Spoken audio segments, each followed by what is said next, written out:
Halo dulur, selamat pagi menjelang siang lur. Ki lho lur, tak sepil nih blonjoku lur. Aku mau mulai blonjo. Nah, iki menu nggih buka.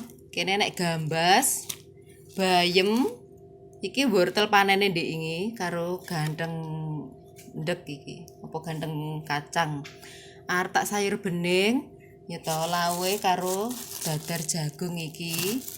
Nah, terus iki engko nyambel tomat. Nang kulkas tomate sik duwe. Aku engko arep gawe dawet lur. Iki lho, nang kene mah enek janggelan ireng utawa cau hitam, cincau hitam. Iki kei tape.